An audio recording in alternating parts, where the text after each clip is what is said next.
अब शुरू होने जा रहा है देश का सबसे बड़ा मुकदमा, आपकी अदालत, रजत शर्मा के साथ।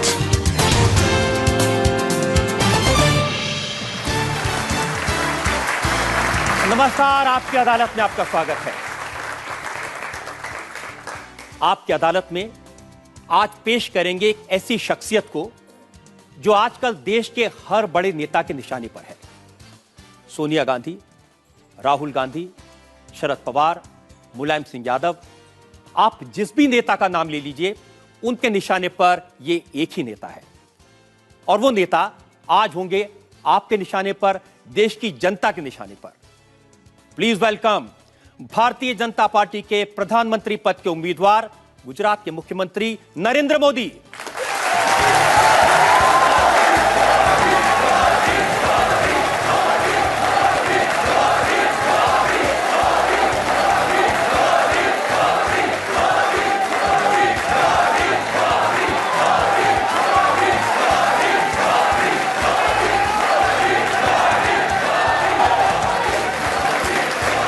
और नरेंद्र मोदी पर आज के इस खास मुकदमे के लिए हमारे जज हैं, जेएनयू के प्रोफेसर रह चुके विचारक, थिंकर डॉक्टर पुष्पेश पंत।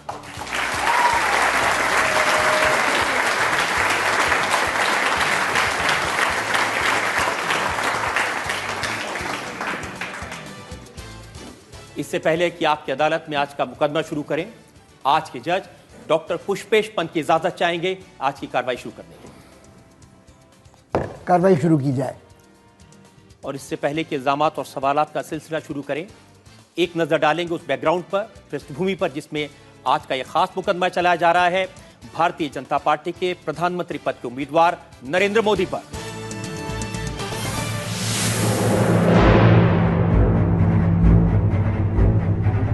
नरेंद्र दामोदर दास मोदी ने बचपन की रातें रेलवे स्टेशन पर चाय बेचते हुए गुजारी थी। आज वही चाय वाला बीजेपी की तरफ से प्रधानमंत्री पद का उम्मीदवार है। एक जमाने में जो नरेंद्र मोदी घर छोड़कर हिमालय की गुफाओं में चला गया था, आज वही नरेंद्र मोदी हर सर्वे, हर ओपिनियन पोल में प्रधानमंत्री पद के सबसे लोकप्रिय दावेदार हैं।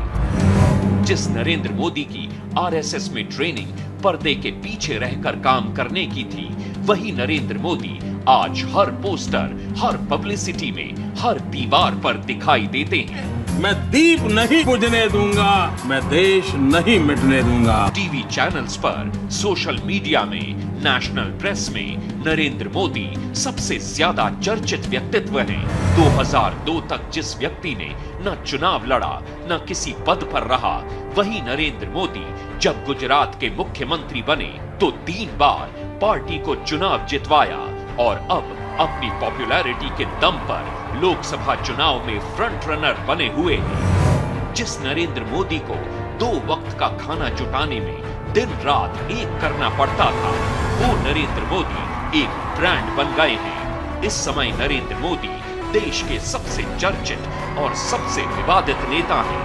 आपकी अदालत में नरेंद्र मोदी अपना मुकदमा खुद लड़ेंगे। तो मुकदमा शुरू होता है।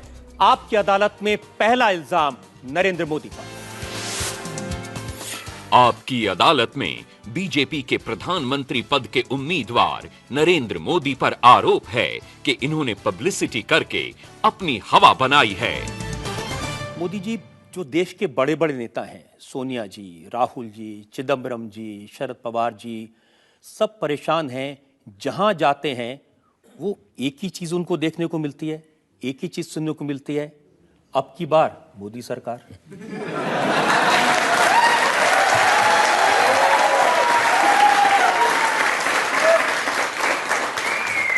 अगर ऐसे शब्दों से किसी को चिंता होती है तो शायद वो छोटेपन की निशानी है, बड़ेपन की निशानी नहीं है। अब मैं आपको बताता हूं सोनिया जी ने क्या कहा। उन्होंने कहा कि देश के कोने कोने में इश्तहारों का जाल बिछाकर एक आदमी को हर मर्ज की दवा और देश के लिए चमत्कारी नेता बनाकर पेश किया जा रहा है। आजकल दिल्ली पर ब्लैक मैजिक वालों का कब्जा है। ब्लैक मैजिक हुआ है, सब गायब हो गया है। सब गायब। जिन्होंने नौजवानों के रोजगार गायब कर दिए, जिन्होंने देश का कोयला गायब कर दिया, जिन्होंने बिजली गायब कर दी, तिजोरी गायब कर दी, तो ये ब्लैक मैजिक से ज्यादा अच्छा है ये जादूगरी। देखिए, उनका कहना है कि नरेंद्र मोदी ऐसा माहौल बना रहे हैं कि इनसे बड़ा देशभक्त कोई है ही नहीं। देशभक्ति के नकली नारे लगाकर कुर्सी हासिल करना चाहते हैं। इस देश के 125 करोड़ देशवासी देशभक्त हैं।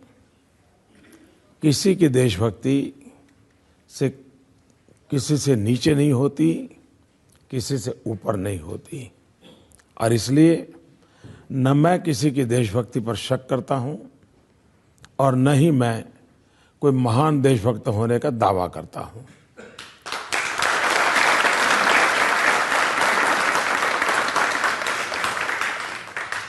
राहुल गांधी का कहना है कि बीजेपी कहती है देश को एक चौकीदार चाहिए। मैं कहता हूं देश को करोड़ों चौकीदार चाहिए। एक चौकीदार से क्या होगा? अच्छा है कि मेरे भाषण वो ध्यान से सुनते हैं।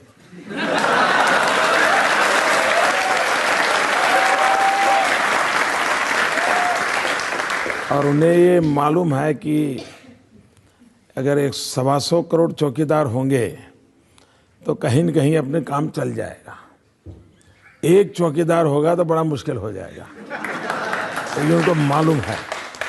और मुझे चिंता ये है कि जब 125 करोड़ चौकीदार होंगे तो जिन पर आदर्श घोटाले का आरोप है,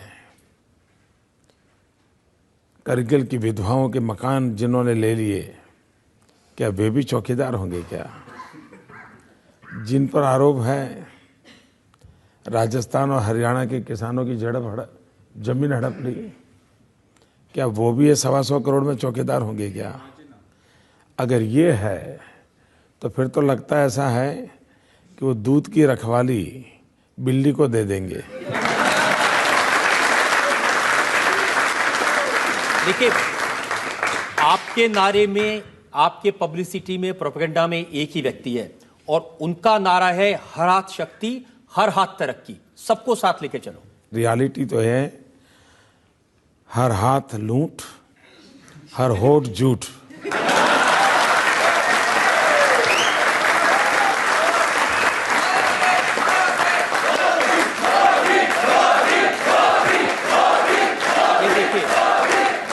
जैसे ये यहाँ लोग मोदी मोदी कर रहे हैं हर जगह।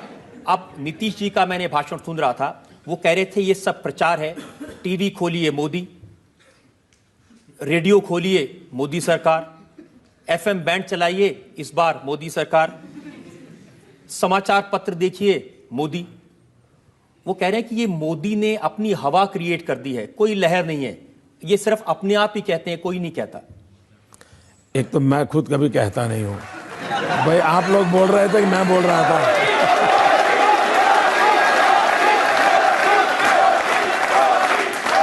आपको किसी ने सिखाया है? आपको किसी ने बताया है? आप अपनी मर्जी से बोल रहे हो? आपको लगता है देश अपनी मर्जी से बोल रहा है? तो इसमें न मेरी सुनिए, न नीतीश कुमार की सुनिए, जनता की सुन लीजिए।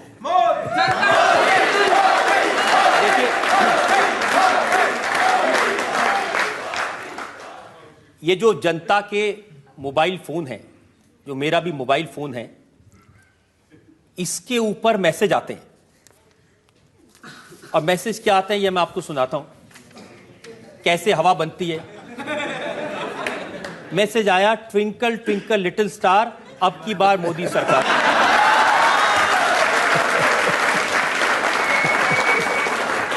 मैसेज आया, राहुल गांधी ने खाई चॉकलेट बार, अब की बार मोदी सरकार। फिर मैसेज आया, पराठों के साथ खाओ अचार, अब की बार मोदी सरकार। और फिर किसने कहा, दिल का भंवर करे पुकार, अब की बार मोदी सरकार। और फिर पॉलिटिकल भेजा किसी ने, सोनिया जी ने मनमोहन जी से कहा, अब तो अपना मौन तोड़ दो सरदार। मनमोहन जी बोल पड़े, अब की बार मोदी सरकार। और एक अभी थोड़ी देर पहले मैसेज आया है, भाइयों मत मारो चांटा बार बार, मैं भी कहता हूं।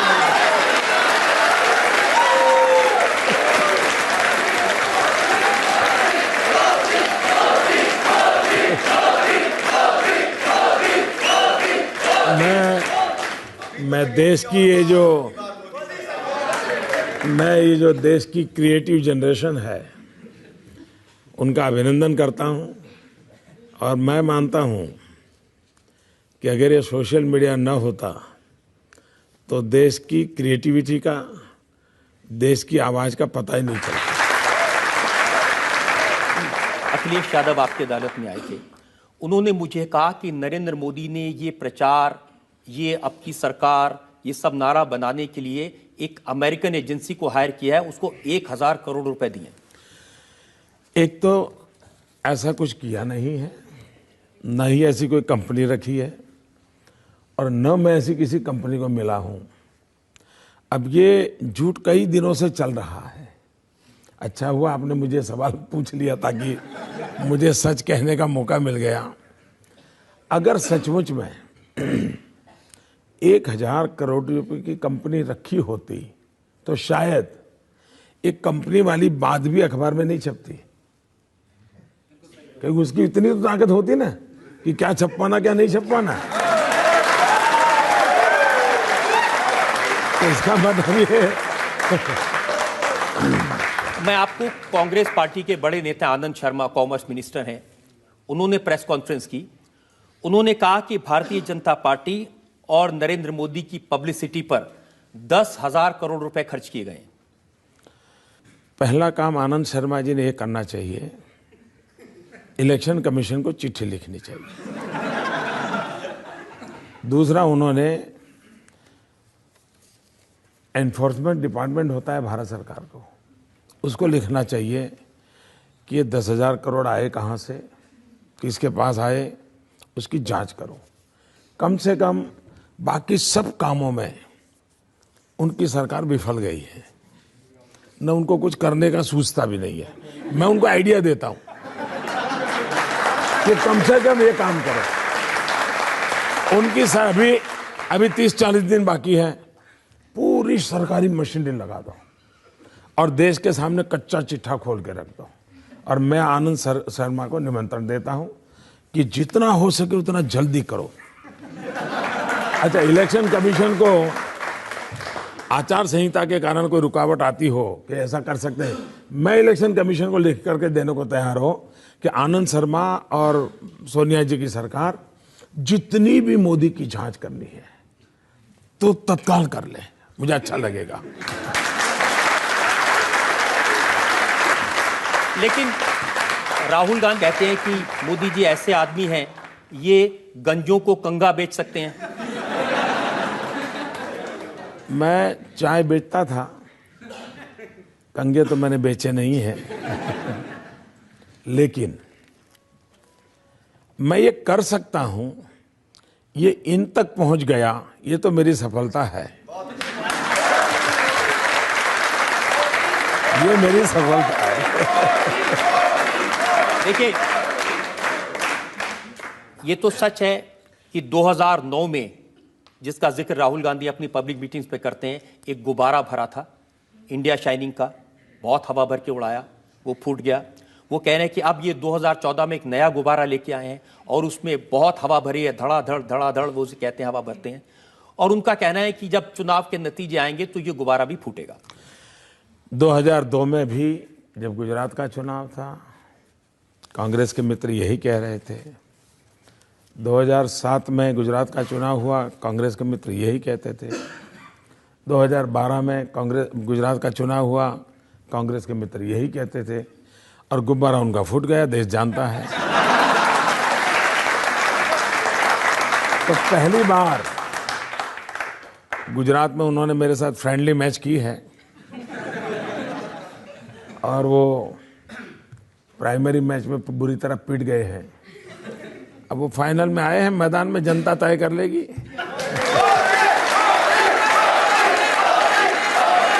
देखिए, सोनिया जी का कमेंट मैंने देखा, वो पब्लिक मीटिंग में कह रही थी, ये ऐसे दिखा रहे हैं कि अब तक देश में कुछ हुआ ही नहीं और नरेंद्र मोदी आकर रातों रात कुछ कर देंगे।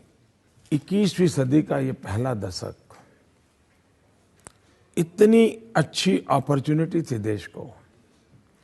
अटल बिहारी वाजपेयी जी ने जहां छोड़ा था, पूरे विश्व को लगने लगा था कि अब हिंदुस्तान टेक ऑफ करेगा, देश आगे बढ़ेगा। ग्लोबलाइजेशन के इस युग में हिंदुस्तान एक ताकत के साथ खड़ा होगा, लेकिन अचानक टेक ऑफ करना छोड़ दीजिए, हम रनवे पर ही कोलैप्स कर गए और इसके कारण देश को गंभीर नुकसान हुआ है। और उस संदर्भ में हम कहते हैं कि जितनी संभावनाएं पड़ी थी, आप मुझे बताइए, आपने ऐसा कोई देश देखा है कि गेहूं विदेश भेजे और चपाती बाहर से मंगवाए? ऐसा कोई देखा है? हम आयरन और विदेश भेजते हैं और स्टील बाहर से मंगवाते हैं। अब इसको क्या कहेंगे? यह देश जिसके पास 20,000 मेगावाट बिजली के कारखाने बंद पड़े हैं, दूसरी तरफ कोयला की खदानें बंद पड़ी हैं। खदानें बंद क्यों पड़ी हैं? तो फाइल खो गई है।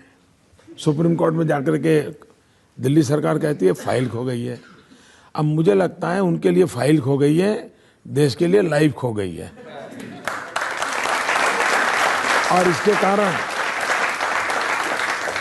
अगर वो कोयला होता तो 20,000 मेगावाट बिजली के कारखाने चलते, बिजली मिलती तो छोटे मोटे उद्योग चलते, छोटे मोटे अगर उद्योग चलते तो नौजवानों को रोजगार मिलता, देश का जीडीपी आज जो गिर गया है वो नहीं गिरता। ये जब सारी बातें हम उठाते हैं तो उनके मन में सवाल उठाए। और देखिए, उनको प्रॉब्लम ये नहीं है कि उन्होंने काम किया कि नहीं किया, उनका प्रॉब्लम ये है कि हम 4-4 पीढ़ी से देश चलाते हैं, 60 साल से इस देश पर हमारा कब्जा है, और एक चाय वाला हमें ललकारता है, ये उनको सहन नहीं हो रहा है। ये लोकतंत्र है, छोटे से छोटा बच्चा भी शासक को सवाल पूछ सकता है। इनको सवाल सुनने की आदत नहीं है। परेशानी इस बात की है, परेशानी इस बात की है कि ये चाय वाला प्रधानमंत्री बनने की कोशिश कर रहा है। पहली बात है,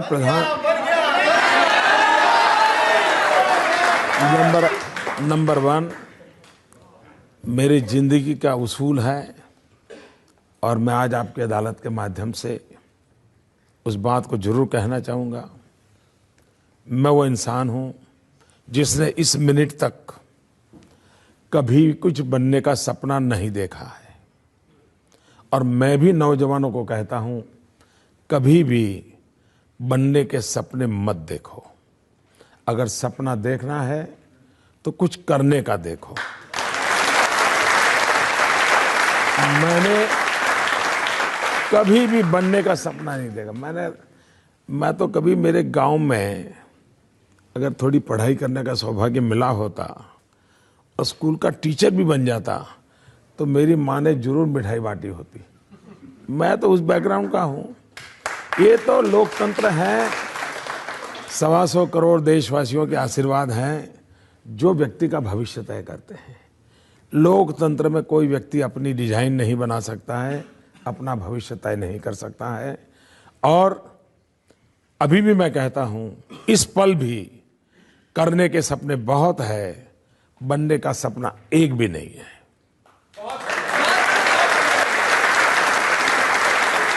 मैं आपकी इस बात से बिल्कुल सहमत हूं कि देश की जनता तय करती है कौन प्रधानमंत्री बनेगा, कौन चुनाव भी जीतेगा, और ये चुनाव के बाद जरूर तय भी हो जाएगा। लेकिन मेरे पास इल्जामात की बहुत लंबी फहरिस्त है। एक ब्रेक के लिए रुकेंगे और ब्रेक के बाद आपकी अदालत में नरेंद्र मोदी पर जनता के इल्जामात और सवालात का पेपर। आजम खां का जो आज का बयान है वो आपको बताता हूं। उन्होंने कहा कि एक कुत्ते का बच्चा मोटर के पहिए के नीचे आ जाए तो गम जरूर होता है, कुत्ते के बच्चे के बड़े भाई नरेंद्र मोदी जी, हमें तुम्हारा गम नहीं चाहिए। थैंक यू वेरी मच, क्योंकि शायद वफादारी में कुत्ते से बढ़कर के कोई होता नहीं।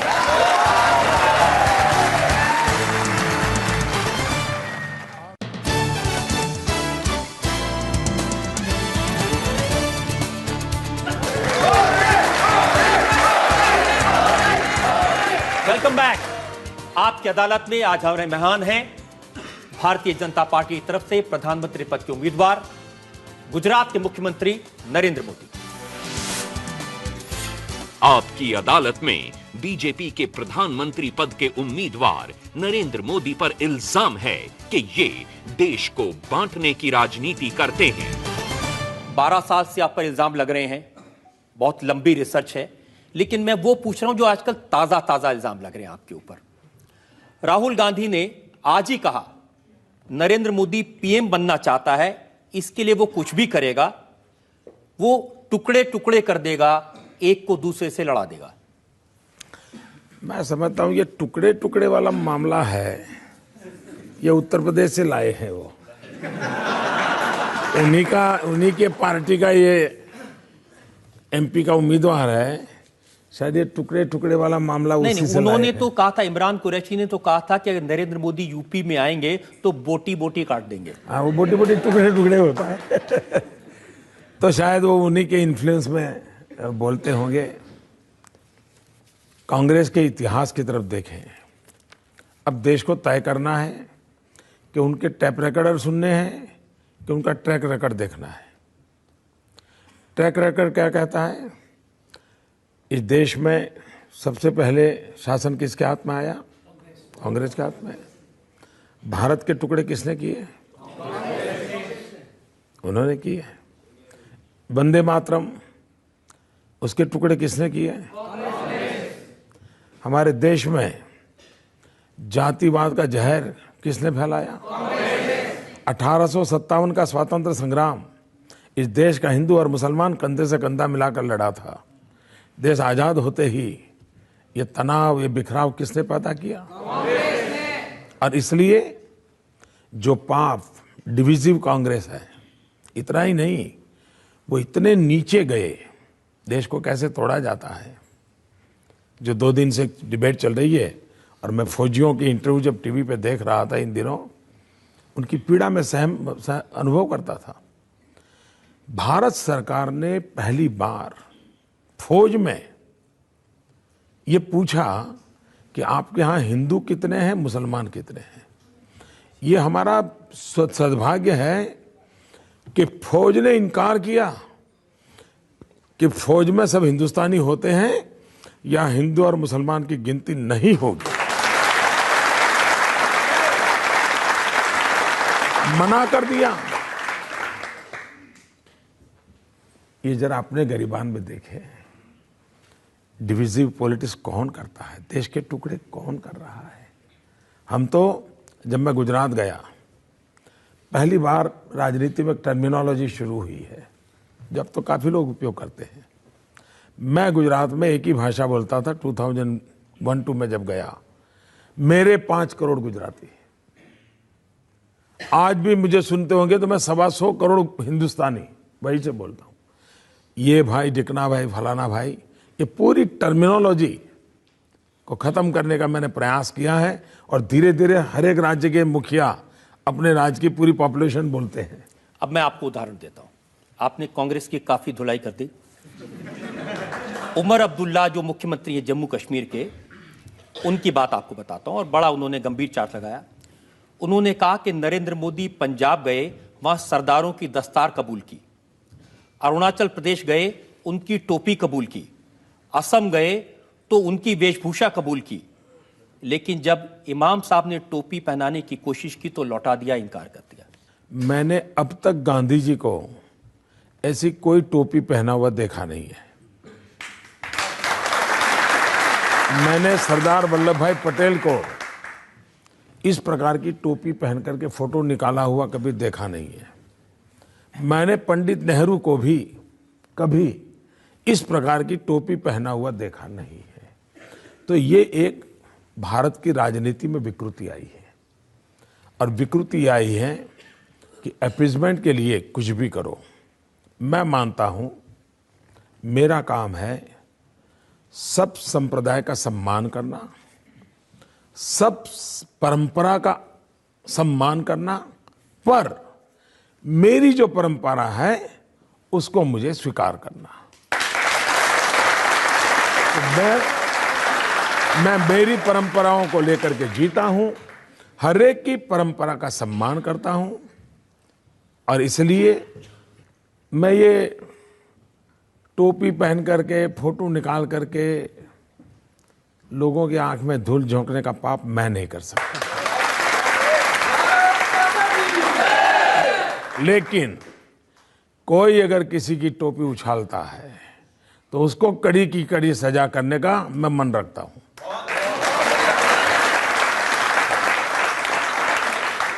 वो टोपी किसी भी संप्रदाय की क्यों ना हो, वो पगड़ी किसी परंपरा की क्यों ना हो, उसको अगर कोई उछालता है तो उछालने वाले पर कड़ी से कड़ी सजा हो, ये जिम्मा शासन में बैठे हुए व्यक्ति का होता है और उसमें मैं प्रतिबद्ध हूं।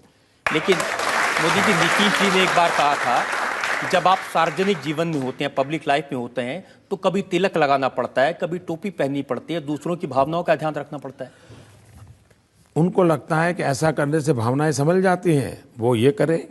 मुझे लगता है कि उनके बच्चों को शिक्षा मिलनी चाहिए, उनके हाथ में भले कुरान हो, उनके हाथ में कंप्यूटर भी होना चाहिए।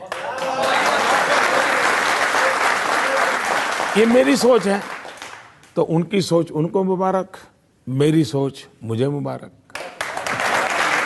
देखिए, आपकी सोच का और आपके शब्दों के चयन का क्या हाल होता है, उसका मैं आपको उदाहरण देता हूं। आजम खान साहब उत्तर प्रदेश की सरकार में मंत्री हैं। उन्होंने कहा, आजादी के 60 वर्ष बाद कहा गया कि हम आदमी नहीं हैं, कुत्ते के पिल्ले हैं। जिसने कहा हो उसने गलत किया हो।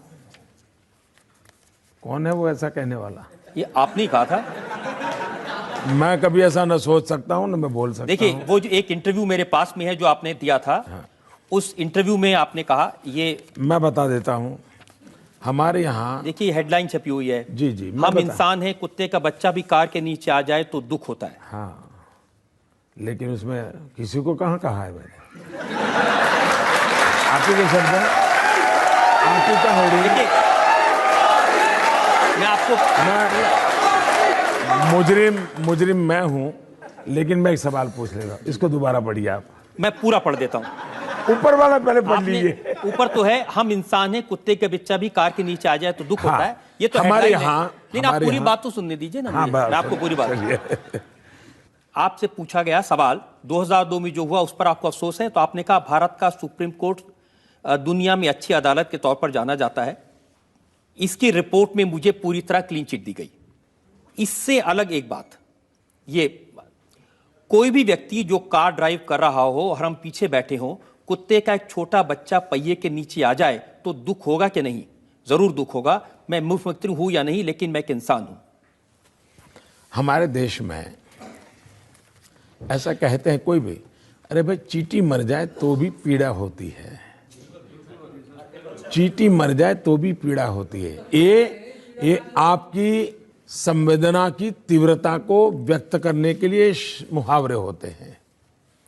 उसको अगर कोई ये कहे कि आपने इंसान को चींटी कह दिया, तो मैं समझता हूं इस प्रकार का इंटरप्रिटेशन करने वालों का प्रॉब्लम है। दूसरा, जिसने मेरा इंटरव्यू लिया था, जब हिंदुस्तान के कुछ मीडिया के मित्रों ने उसको उछाल दिया, जिसने इंटरव्यू लिया था वो विदेशी होने के बावजूद भी उसने ट्वीट किया कि मोदी ने ना ऐसा कहा है, न हमने ऐसा समझा है, ये गलत इंटरप्रिटेशन हो रहा है। यानी इंटरव्यू लेने वाला एक फॉरेनर भी मेरी संवेदना को समझ पाया। लेकिन जो न्यूज़ ट्रेडर्स हैं, मैं मीडिया की बात नहीं कर रहा हूं। मीडिया तो बहुत अच्छा है, मीडिया की ताकत बहुत महत्वपूर्ण है, इसलिए मुझे मीडिया के खिलाफ कुछ नहीं कहना है। लेकिन जो न्यूज़ ट्रेडर्स है, इन न्यूज़ ट्रेडर के लिए माल बेचने के लिए काम आता है तो उपयोग करते हैं। लेकिन आजम खां का जो आज का बयान है वो आपको बताता हूं। उन्होंने कहा कि एक कुत्ते का बच्चा मोटर के पहिए के नीचे आ जाए तो गम जरूर होता है, हमें तुम्हारा गम नहीं चाहिए। बड़े भाई, कुत्ते के बच्चे के बड़े भाई नरेंद्र मोदी जी, हमें तुम्हारा गम नहीं चाहिए। Thank you very much. क्योंकि शायद वफादारी में कुत्ते से बढ़कर के कोई होता नहीं।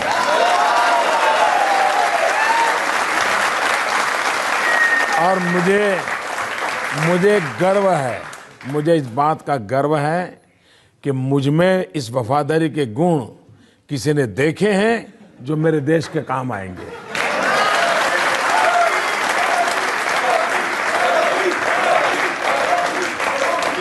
लेकिन एक सच ये है कि भारत के प्रधानमंत्री ने, मनमोहन सिंह जी ने, उन्होंने कहा कि अगर नरेंद्र मोदी देश का प्रधानमंत्री बन गया तो देश के लिए डिजास्टर्स होगा। शायद उनकी खुद की पार्टी ने फिर बाद में ये कहा कि प्रधानमंत्री जी ने ऐसा नहीं बोलना चाहिए था। उनके कैबिनेट मंत्रियों ने भी कहा कि प्रधानमंत्री ने ऐसा नहीं बोलना चाहिए था। और मैं समझता हूं उसके बाद उन्होंने बोलना बंद किया है। उन्होंने तो लोगों को याद दिलाया था कि अहमदाबाद की सड़कों पर कत्लेआम हुआ जिस आदमी के राज में, उसका अगर प्रधानमंत्री पद मिल गया तो देश के लिए नुकसान हो जाएगा। उनको ये भी याद रहना चाहिए था कि 2002 के सितंबर में अक्षरधाम पर हमला हुआ। मंदिर के अंदर दशकों लोग मारे गए, लेकिन गुजरात पूर्ण शांत रहा। उनको ये भी पता होना चाहिए कि गुजरात में सीरियस बम ब्लास्ट हुए थे, काफ़ी लोग मारे गए थे, अस्पताल में लोग मारे गए थे। उसके बाद भी गुजरात शांत रहा। जहाँ गुजरात में क्रिकेट की मैच पर दंगे होते थे, जहाँ गुजरात में पतंग चगाने में दंगे होते थे, वो गुजरात आज 12 साल हो गया कर्फ्यू किस चीज़ को कहते हैं वहाँ के बच्चों को मालूम नहीं है। ये शांति और आज गुजरात ने जो विकास किया है, प्रगति की है, उसका मूल कारण है गुजरात की शांति, गुजरात की एकता, गुजरात का भाईचारा, गुजरात की सद्भावना। वही हमारी सबसे बड़ी पूंजी है जिसके आधार पर गुजरात आगे बढ़ा है। देश भी अगर देश को आगे बढ़ना है तो शांति, एकता, भाईचारा, सद्भावना, इन गुणों को जितना हम बढ़ावा देंगे, देश को आगे बढ़ाने में एक बहुत बड़ा कैटलिक एजेंट का वो रोल प्ले करेगा। मैं आपकी ये बात मान लेता हूं और आपके विरोधी भी इस बात को मानते हैं कि 12 साल से गुजरात में दंगे नहीं हुए। लेकिन जब उत्तर प्रदेश के मुख्यमंत्री अखिलेश यादव आपकी अदालत में आए तो उन्होंने कहा कि मुजफ्फरनगर में जो दंगे हुए थे वो मोदी ने करवाए थे। मैं नहीं जानता हूं कि उनको रात को नींद आती है कि नहीं आती है, क्योंकि वो काफ़ी परेशान है। अभी तो मैं 5-6 बार उत्तर प्रदेश गया हूं, तो उनकी मुसीबत मैं समझ सकता हूं। और इसलिए उनको दिन में भी मोदी याद आते हैं, रात में भी मोदी आते हैं। वो शेर की चर्चा करते हैं तब भी उनको मोदी याद आते हैं। वो लैपटॉप की चर्चा करते हैं तो भी उनको मोदी याद आते हैं। तब उनको वो हर जगह पे मोदी दिखते हैं, तो उनकी कठिनाई है। हम जनता से पूछते हैं जो लोग सवाल पूछना चाहते हैं, एक एक करके। हाँ। सर, मैं सर से जानना चाहती हूँ कि यदि सर की सरकार बनती है तो जो क्रिश्चियन भाई हैं हमारे, क्या उनको ये विश्वास दिला सकते हैं कि उनके चर्च तोड़े नहीं जाएंगे? ऐसा तो कभी हुआ नहीं, कभी सुना नहीं हमने। जलाए नहीं जाएंगे सर?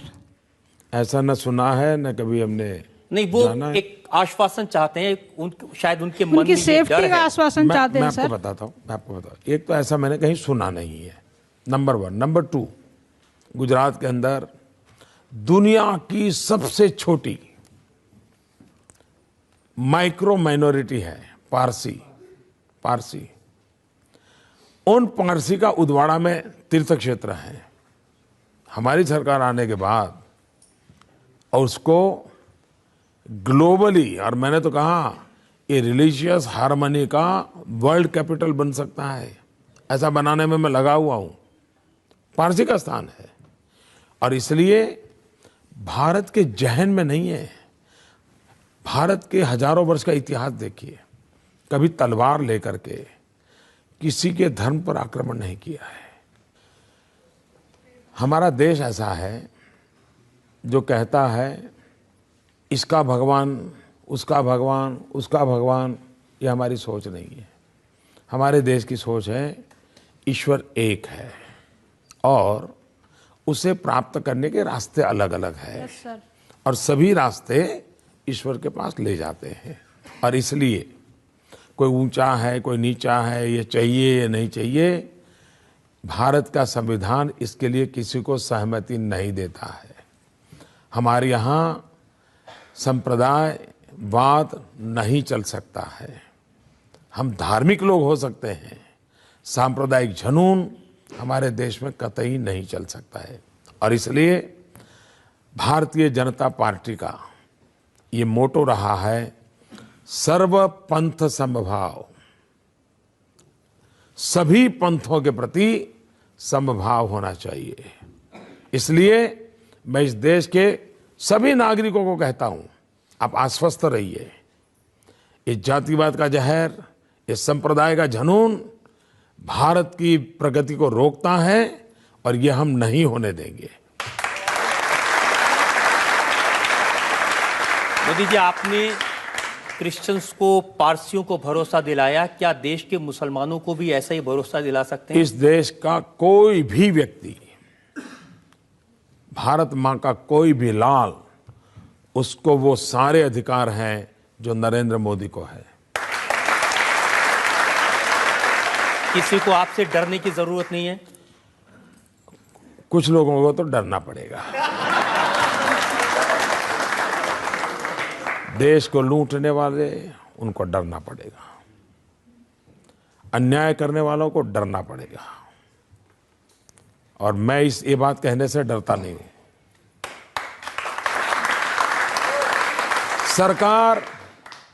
सरकार ऐसी नहीं हो सकती कि जिसमें जो मर्जी पड़े वो चले।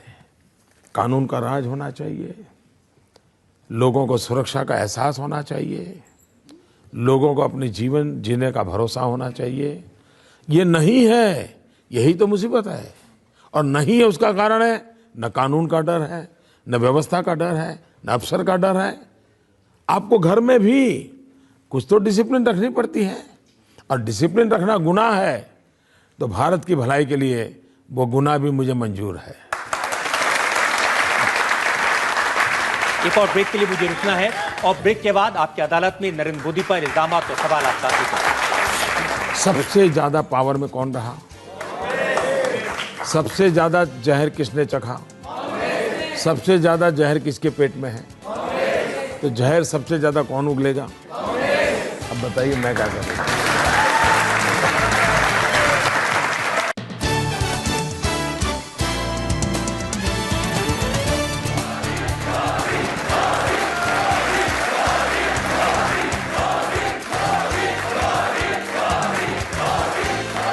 Welcome back. आपकी अदालत में आज हम मुकदमा चला रहे हैं, सवाल पूछ रहे हैं, सफाई मांग रहे हैं नरेंद्र मोदी से। आपकी अदालत में अगला इल्जाम। आपकी अदालत में बीजेपी के प्रधानमंत्री पद के उम्मीदवार नरेंद्र मोदी पर आरोप है कि इनके गुजरात के विकास के दावे झूठे हैं। मोदी जी, बहुत चर्चा आजकल गुजरात के विकास की हो रही है। मुलायम सिंह यादव ने यह कहा कि वो नरेंद्र मोदी से जानना चाहते हैं कि यूपी की तरह क्या गुजरात में भी मुफ्त सिंचाई है, मुफ्त दवाई है, मुफ्त पढ़ाई है? ये उन्होंने आगे भी पूछना चाहिए था। मुफ्त में गुंडागिर्दी है, मुफ्त में निर्दोषों की हत्याएं हो रही है, ये भी बोल देना चाहिए था उन्होंने तो तब कहा जब आपने कहा कि सरकार चलाने के लिए 56 इंच का सीना चाहिए। मैंने उनको ये कहा था कि मुलायम सिंह जी ने ये कहा कि हम उत्तर प्रदेश को गुजरात नहीं होने देंगे। तो मैंने उनको कहा कि नेताजी,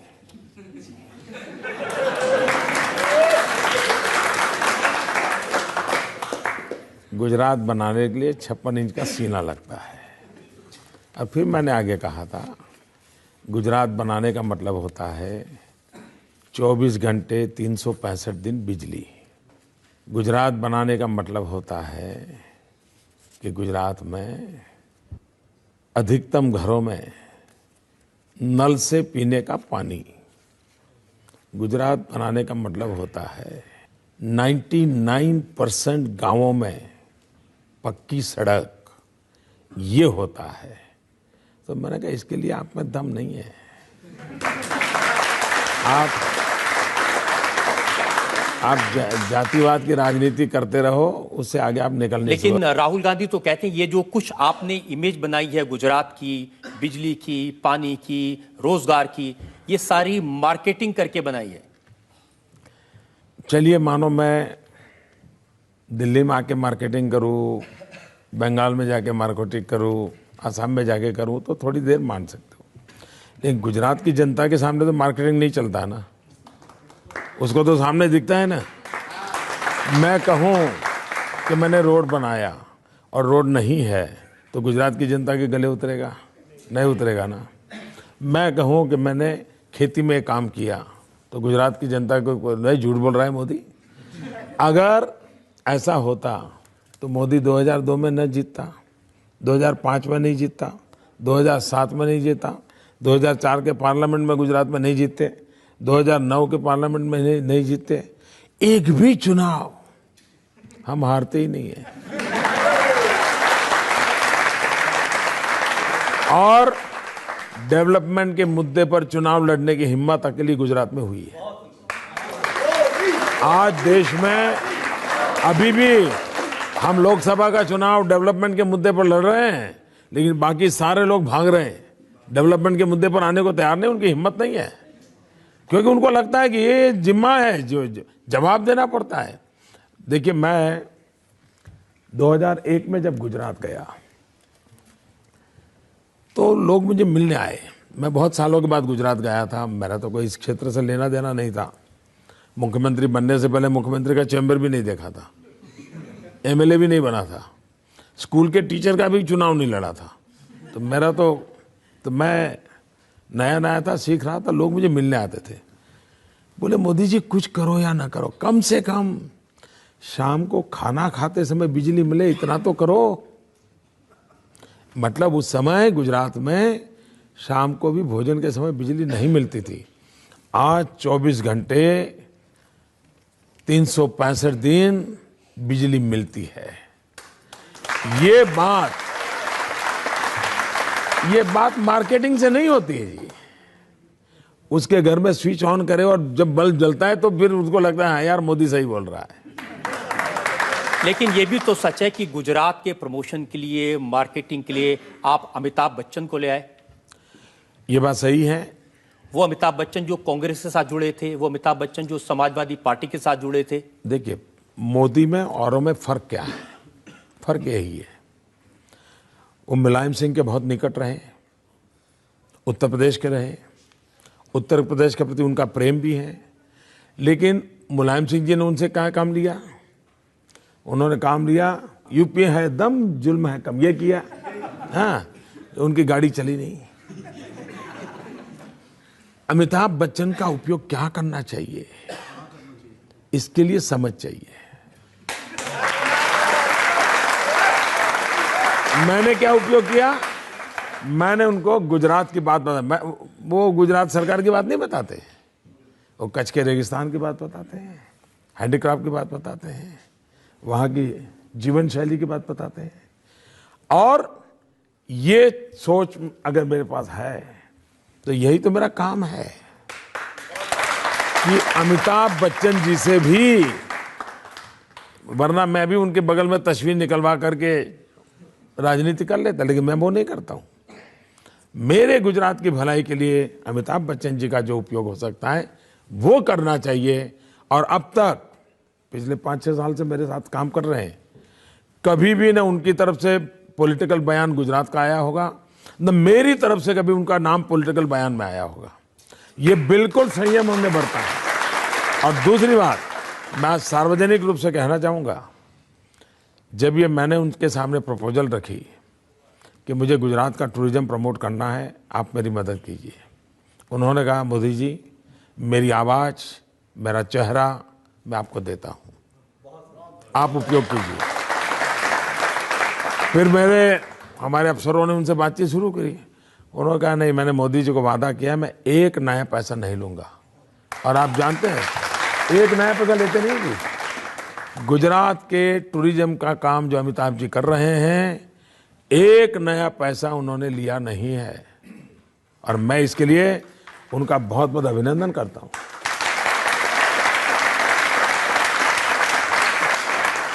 हम तो सोचते थे वो बहुत पैसा कमा रहे होंगे गुजरात सरकार से। यही तो मैं, देखिए मैं पक्का अहमदाबादी हूं।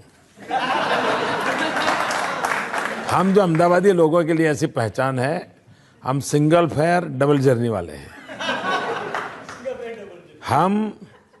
हम जल्दी रुपये किसी को देते रहिए। तो वैसे भी हमारा स्वभाव, और अमिताभ जी को लगा भाई मोदी जी की अगर नहीं देते हैं तो फिर ये बात बार बार क्यों आते हैं कि उद्योगपतियों को आपने सस्ती जमीन दे दी, टाटा को दे दिया, अडानी को दे दिया, अंबानी को दे दिया। मैं बताता हूं, ये सारे आरोप राजनीति से प्रेरित है। हमारे कांग्रेस के मित्र तो जैसे वो 10,000 करोड़ वाला लाए थे, इसमें भी कुछ आरोप लगाते हैं। मैं ये कहता हूं, ये भारत सरकार सोई हुई है क्या? क्या उसका जिम्मा नहीं है कि कोई मुख्यमंत्री ऐसी बदमाशी करता है उसको ठीक करे? कोई स्टेट ऐसी बदमाशी करता है, क्यों नहीं कर रहे जी?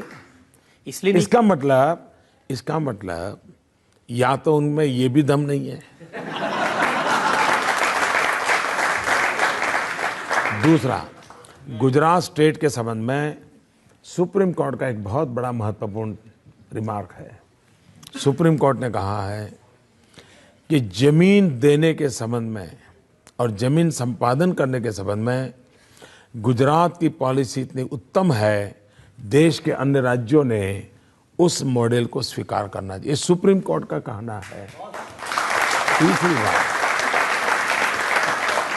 ये जो झूठ चल रहा है ना, नैनो को जमीन दी, नैनो को 1 इंच जमीन सरकार ने नहीं दी है। 1 इंच जमीन किसान से लेकर के नहीं दी है। तो आरोप तो ये लग रहा है कि किसान से छीन करके दे दिया। वही अरे इनको कुछ मालूम ही नहीं जी, कुछ भी बोलते हो, वरना सुप्रीम कोर्ट तो मेरी बात क्यों मानती जी? दूसरी बात है, मार्केट रेट से ज्यादा पैसों से हमने जमीन दी है। और दूसरा, गुजरात स्टेट है जो पॉलिसी ड्रिवन स्टेट है, नीति बनी हुई है। आप भी कोई जाएंगे तो उसको भी वही लाभ मिलेगा जो हिंदुस्तान का सबसे बड़ा अमीर जाएगा उसको भी मिलेगा।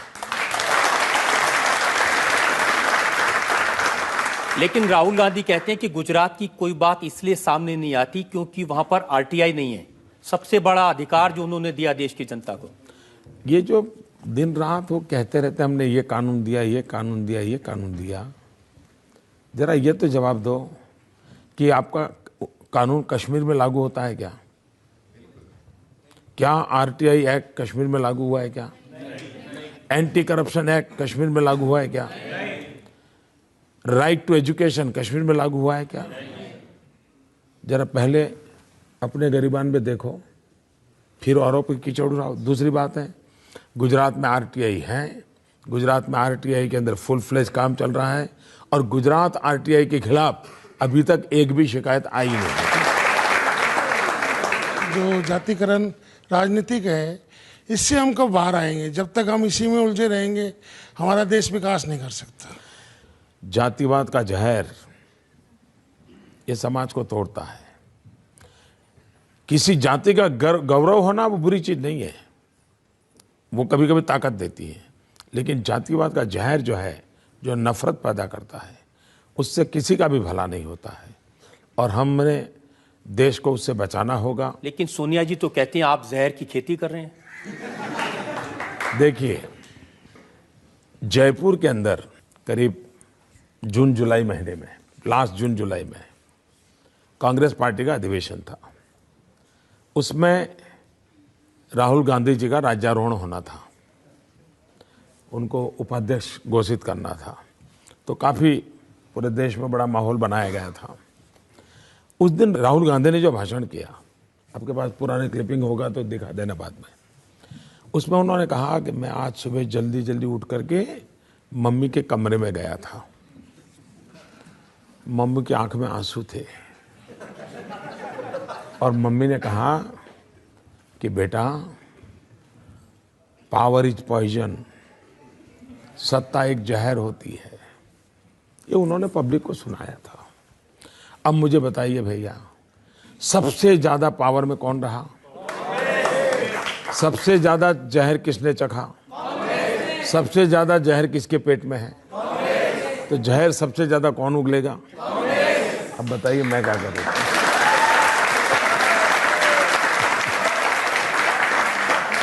देखिए, सच ये है कि अगर आज के इलेक्शन कैंपेन को देखते हैं तो मौलाना मदनी ने एक बड़ी बात कही।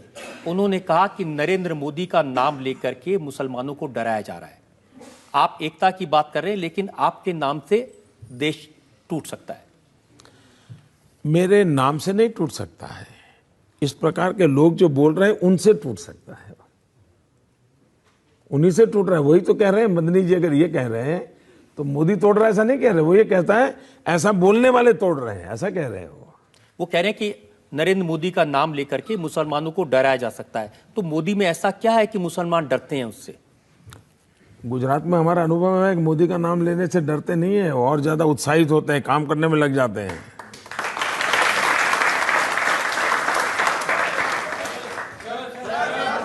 श्योर, बिल्कुल, सबको मौका दें, कोशिश करें। सर, मेरा क्वेश्चन ये है कि अमेरिका ने आपके ऊपर प्रतिबंध लगाया था, क्या आप प्रधानमंत्री बनने के बाद अमेरिका जाएंगे? 2005 में जब ये वीजा को लेकर के मेरे साथ जो कुछ भी हुआ, उस दिन मैंने प्रेस को मिला था मैं, और उस दिन मैंने स्टेटमेंट किया था। मैंने कहा कि हम ऐसा हिंदुस्तान बनाना चाहते हैं ताकि अमेरिका वीजा लेने के लिए लाइन में खड़ा रहे।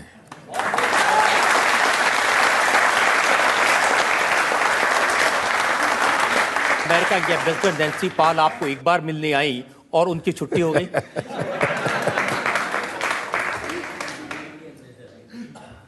अब ये खोज का विषय है, शायद पत्रकार लोग जल्दी खोज पाएंगे। एक और ब्रेक के लिए मुझे रुकना है, और ब्रेक के बाद आपकी अदालत में नरेंद्र मोदी पर इल्जाम और सवाल का एक और। हर पोस्टर पर मोदी का नाम होता है। ऐसा लग रहा है कि भारतीय जनता पार्टी में कोई दूसरा नेता बचा ही नहीं है। हम एक टीम है, एक बहुत बड़ी टीम है।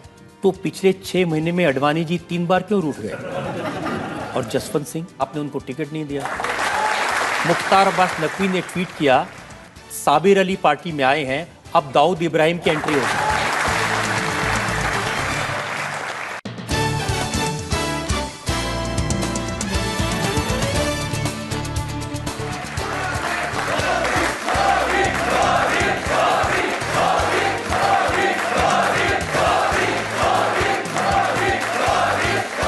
Welcome back. आपकी अदालत में आज इल्जामात और सवालात के घेरे में हैं गुजरात के मुख्यमंत्री नरेंद्र मोदी। आपकी अदालत में अगला इल्जाम।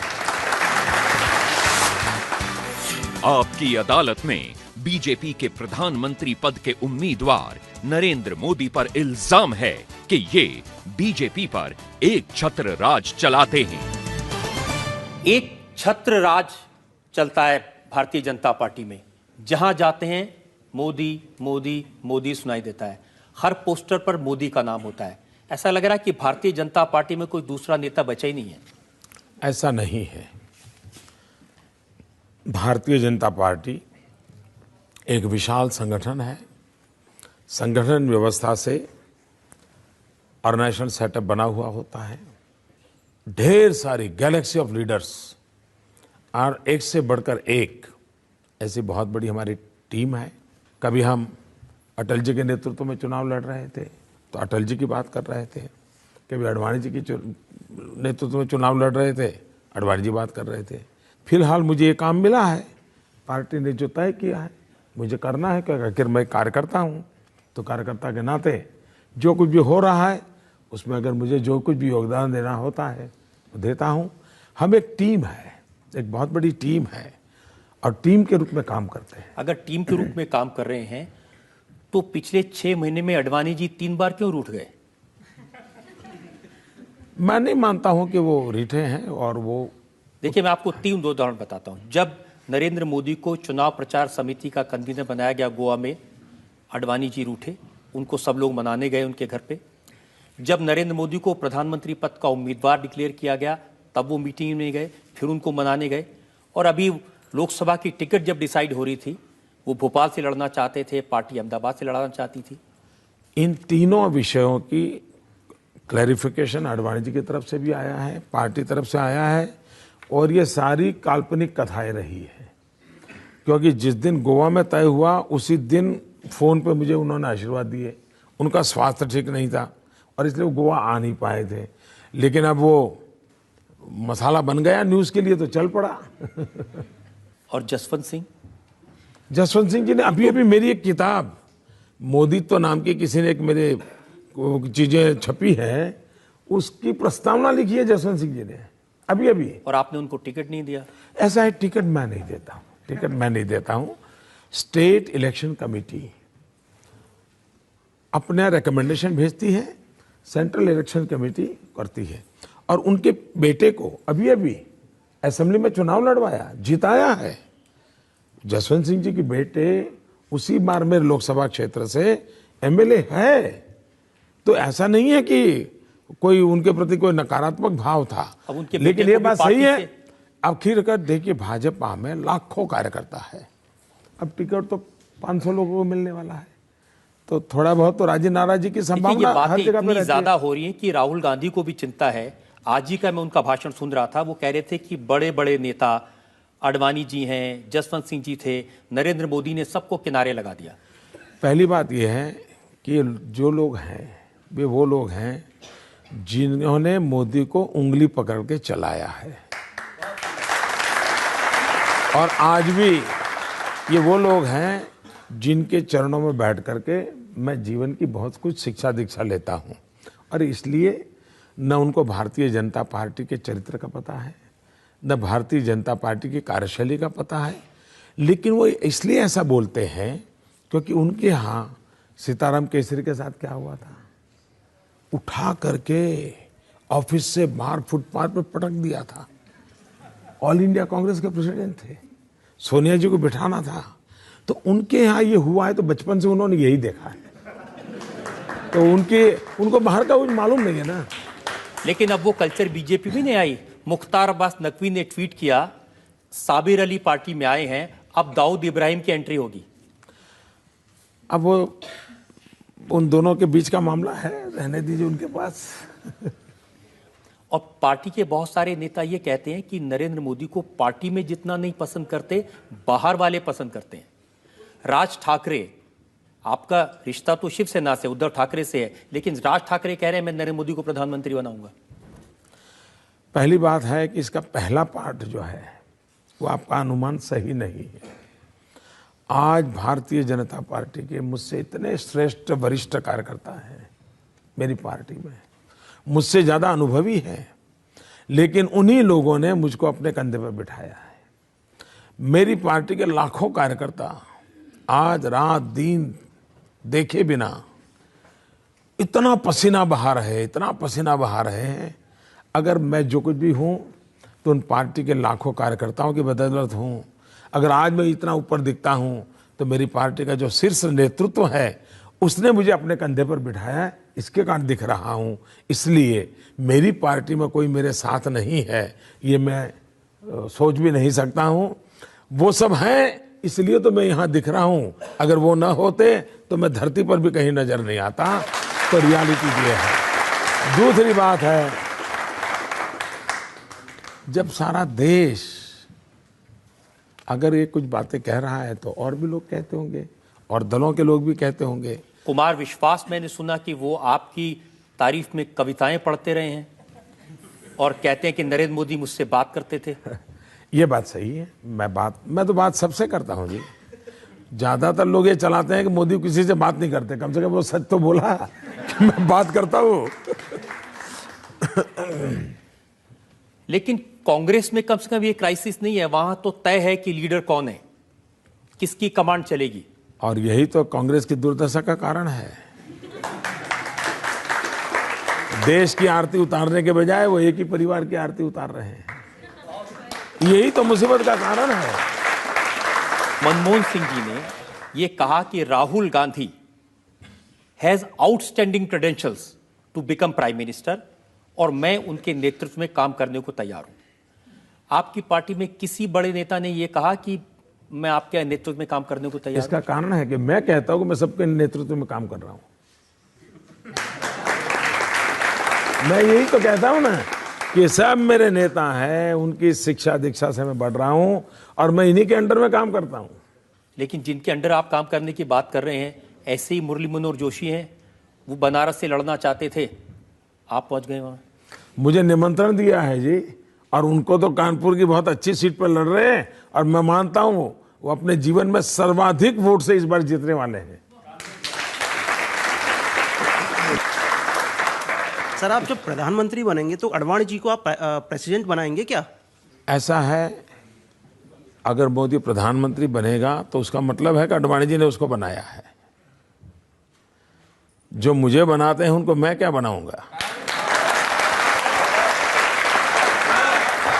मैं पूछना चाहती हूँ मोदी जी से, सभी पार्टीज ने अपने मैनिफेस्टो में रखा है कि हम महिलाओं की सुरक्षा के लिए काम करेंगे या उनको सुरक्षित देखेंगे, तो आप ऐसा क्या करेंगे कि हम लोग अपने आप को सुरक्षित समझें? आपको एक मेरी प्रार्थना है, अगर मौका मिले तो अक्टूबर में हमारे यहाँ नवरात्रि का पर्व होता है। एक बार गुजरात में नवरात्रि का पर्व देखने आइए और रात को 1-2 बजे ऐसे ही जरा टहलने के लिए निकलिए। आप देखेंगे जवान बेटियां पूरे गहनों से लदी हुई अकेली स्कूटी पर अंधेरी रात में जाती हुई मिलेगी।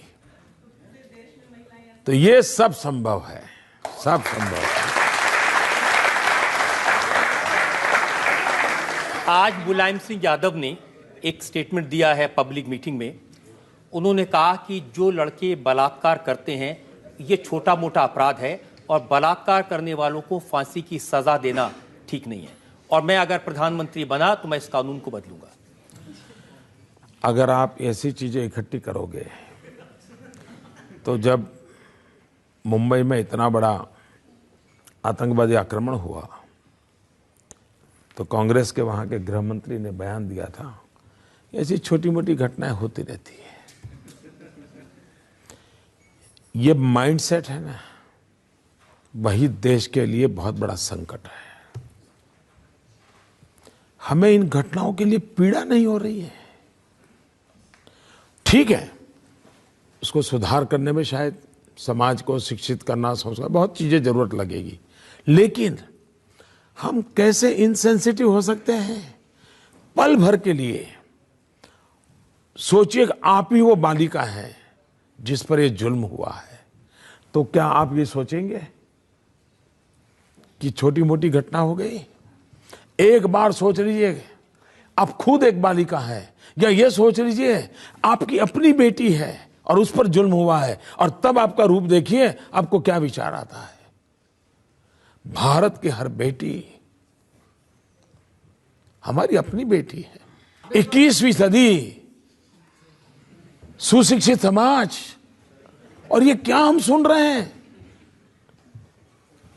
ये मन को परेशान करने वाली चीजें हैं। और उसमें भी एक गांव पर एसिड छिड़कने का काम इन नेताओं की नासमझी से होती है, तब बहुत पीड़ा होती है। मैं इसका राजनीतिक जवाब देना नहीं चाहता हूं, मुझे बहुत पीड़ा होती है। मैं कोई पॉलिटिकल स्कोर नहीं चाहता इसमें। मैं भगवान से प्रार्थना करता हूं कम से कम ईश्वर हमें ऐसी बुद्धि न दे, ऐसी बुद्धि न दे। एक और ब्रेक के लिए रुकेंगे और ब्रेक के बाद आपकी अदालत में नरेंद्र मोदी पर जनता के इल्जामात और सवालात का एक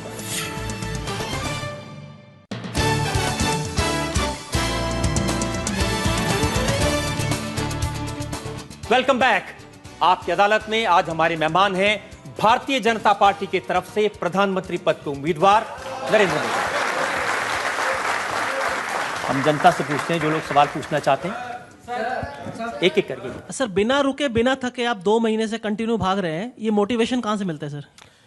एक तो इसको मैं 15 सितंबर से शुरू किया था, अभी चल रहा है अप्रैल। जी तो मेरे हिसाब से करीब 6-7 महीने हो गए। जी। एक तो मैं मजदूर आदमी हूँ, मैं बचपन ही बहुत कठिनाइयों से गुजारी है, तो शरीर से पूरा काम लेने का मुझे आदत भी है। योगा करने की परंपरा बहुत सालों से मेरे जीवन में है, योगा और प्राणायाम से मैं जुड़ा हुआ हूँ। लेकिन उससे भी ज़्यादा मेरा ये मत है, काम करने की थकान कभी नहीं होती है, थाक लगती है काम न करने की। मुझे काम करने का संतोष मिलता है। और तीसरी बात है, जनता जनार्दन के आशीर्वाद, ये इतनी बड़ी ताकत होती है, वो आपको दौड़ाती रहती है। जनता का प्रेम आपको सोने नहीं देता है, लेकिन कमिटमेंट होना चाहिए। अगर कमिटमेंट है तो बहुत तेजी से कनेक्ट होते हो, और अगर तेजी से कनेक्ट होते हो तो आप चीज़ों को कन्वर्ट भी कर लेते हो। और मुझे 125 करोड़ देशवासियों ने जो प्यार दिया है और जो पिछले 6 महीने में मैंने अनुभव किया है, शायद कोई परमात्मा की कृपा है, जो इतना प्यार मुझे मिला है। जी, आप थर्ड रो में। सर, मैं आपसे क्वेश्चन पूछना चाहती हूँ, आपके कपड़े बहुत स्टाइलिश होते हैं, आपका डिजाइनर कौन है?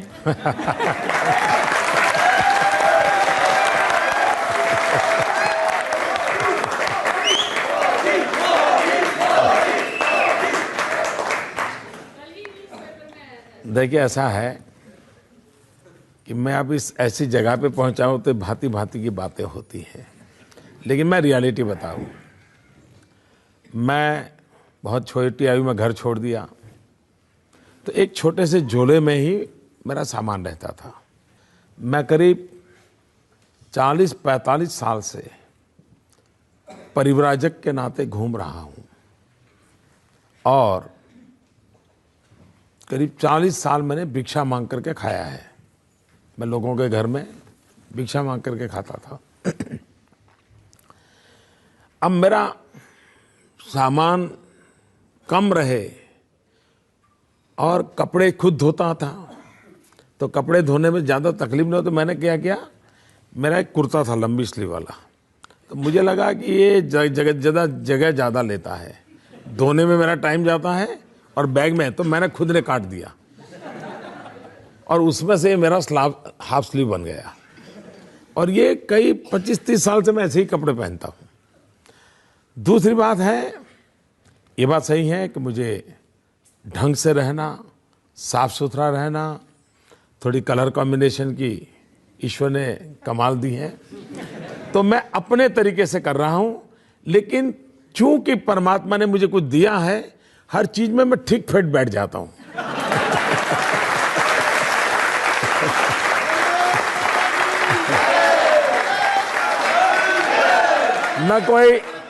न कोई मेरा फैशन डिजाइनर है, न ही कोई इस प्रकार की व्यवस्था है। जरूर टेलर तो लगता है, तो टेलर के वो बनाता है और वही मेरी गाड़ी चलती है। लेकिन मुझे अच्छा लगा ये सुन करके कि मैं कुछ ढंग से रहता हूँ। कोई जानता नहीं था जी आपके जीवन के बारे में, अभी थोड़े दिन पहले पता चला आप स्टेशन पर चाय बेचते थे। ये बात सही है कि मैं खुद इन चीज़ों को ज़्यादा बताता नहीं हूँ। गुजरात में लोगों को काफ़ी पता है, गुजरात में कोई नया नहीं है। लेकिन अब जरा गुजरात के बाहर मेरी बातें बहुत हो रही, तो फिर अपने आप, और आजकल तो मीडिया इतना वाइब्रेंट है कि हमारे जेब से अगर कोई चीज़ गिर भी जाए तो अखबार में तस्वीर आ जाती है। तो पता चला फिर क्या हुआ कि एक दिन मैं यहाँ दिल्ली में आया था, शायद अक्टूबर महीने में यहाँ की रैली थी। उसी दिन कांग्रेस के लोगों ने बड़ी अनाप शनाप गालियाँ भी दी थी, मोदी तो अमेरिका का एजेंट है, टिकना है अमीरों के वगैरह वगैरह। मुझे बड़ी पीड़ा हो रही थी, मुझे लगा ये इस प्रकार की भाषा है तो एक बार मुझे कहना पड़ेगा।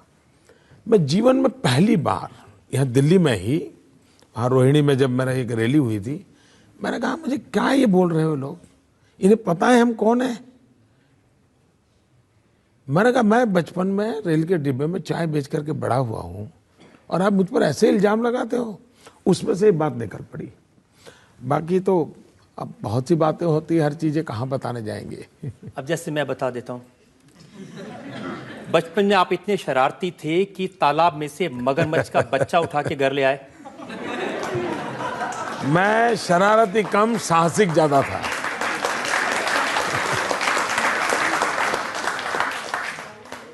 हमारी बात सही है कि थोड़ा मेरे गांव में बहुत बड़ा तालाब है और मुझे तैरने का, पानी में रहने का और कपड़े धोने जाता था तो काफ़ी कुछ।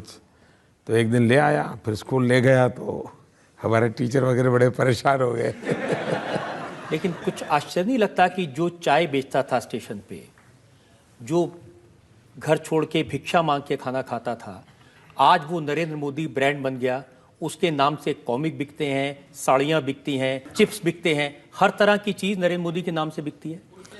आश्चर्य तो है, मुझे जरूर आश्चर्य है, आपकी बात से मैं सहमत हूँ, क्योंकि मेरा जो बैकग्राउंड है आज भी मेरा आप जब आश्चर्य होगा, मैं एक देश के समृद्ध राज्य का मुख्यमंत्री हूँ, लेकिन मेरी माँ आज भी 8 बाय 8 के कमरे में रहती है। इसलिए मेरे लिए तो आश्चर्य है ही। मेरा कोई बैकग्राउंड नहीं है, मेरे जीवन में कैसे आया मुझे बड़ा अजूबा लग रहा है कि ये कहाँ से हुआ है, कैसे हुआ है, पता नहीं। जनता की क्या इच्छा है या नियति क्या इच्छा है, मैं खुद ही सोच नहीं सकता हूँ। और मुझे भी कोई अगर देश के लोग सुनते हैं, कोई गाइड करे कि ऐसा मेरे जीवन में कैसे आया होगा, तो मैं भी समझना चाहूँगा। 2002 के घटनाओं के बाद पूरा भारतीय मीडिया, विदेशी मीडिया, यहाँ के राजनीतिक दल आपके पीछे हंटर लेके पड़ गए। आपको शक्ति कहाँ से मिली ये सब सहन करने की? बहुत कठिन था ये दौर, शक्ति आपने कहाँ से? अगर आप सत्य के सहारे जीते हैं तो फिर जुल्म सहने की बहुत बड़ी ताकत मिल जाती है। और मैं सत्य के सहारे जिया हूँ। जुल्म आज भी चल रहे हैं और शायद वो कठोर तपस्या थी, उसमें से मैं तप करके निकला हूँ। इसी के कारण शायद 125 करोड़ देशवासी मुझे इतना प्यार कर रहे हैं। अगर मैं तपाया न होता, कठोर अग्नि परीक्षा से न निकला होता, तो शायद देश इतना प्यार मुझे नहीं करता। आप कह रहे हैं कि आपने सत्य के साथ रहे, शक्ति भी आप में थी, तो फिर आज आपकी अदालत में आपने इन घटनाओं पर बात की है, इसके पहले आपने बात क्यों नहीं की? पहली बात यह है कि मुझे जब जहां भी जिसने भी पूछा, मैंने हर सवाल का जवाब दिया, हर सवाल का। लेकिन मैं अनुभव करता हूं कि कुछ लोगों को सवाल का जवाब नहीं चाहिए, उन्हें तो वो जो चाहते हैं वो ही वाक्य चाहिए। और उनकी मुसीबत यह है कि वो इतना होमवर्क करके आते नहीं है, इसलिए फिर मेरे से ज्यादा सवाल करते नहीं है। वो तो एक ही बात चाहते हैं कि नरेंद्र मोदी माफी मांग लें। मैं तो दिन रात, हर पल, हर कदम, मैं सुबह उठता हूं तो भी पृथ्वी माता की माफी मांग करके पैर रखता हूं जी। मैं कौन होता हूं? मैं तो एक बालक हूं जी, ये दिव्य सृष्टि का। मोदी जी, आज हमने आपसे हर तरह के सवाल पूछे, वो सवाल जो हमेशा लोग आपसे पूछना चाहते हैं, जनता आपसे पूछना चाहती है, और आपने हर सवाल का बड़ी बेबाकी से जवाब दिया, किसी को टालने की कोशिश नहीं की। हम एक ब्रेक के रुकेंगे और ब्रेक के बाद सुनेंगे आपकी अदालत में आज के जज डॉक्टर पुष्पेश पंत का फैसला आज के मुकदमे पर।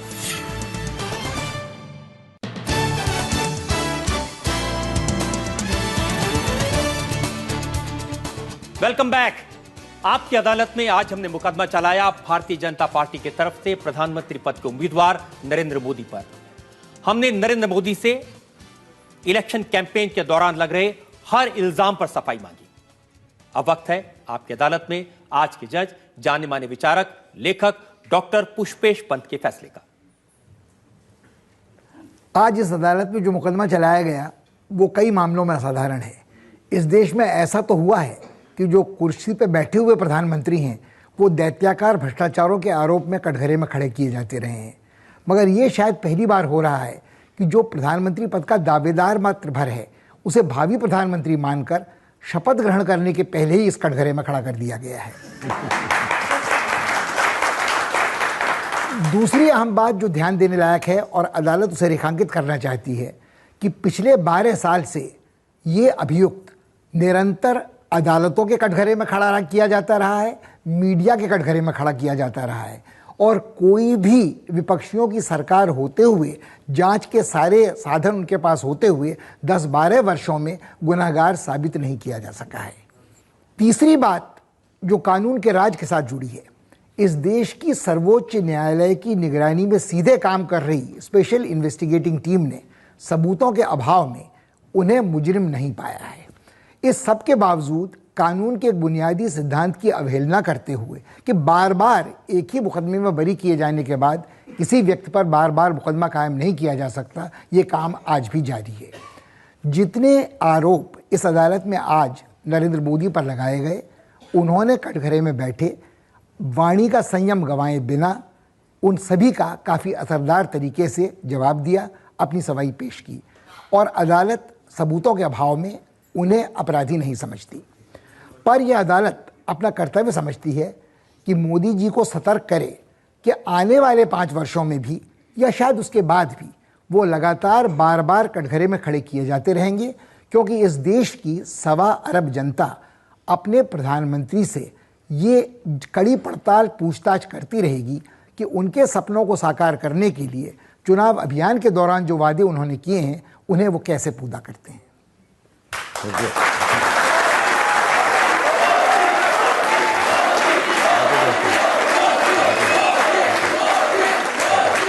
नरेंद्र मोदी को देश की सर्वोच्च अदालत ने बरी किया, आपकी अदालत में आज के जज ने बरी किया, लेकिन जनता की अदालत में उनका मुकदमा अभी बाकी है।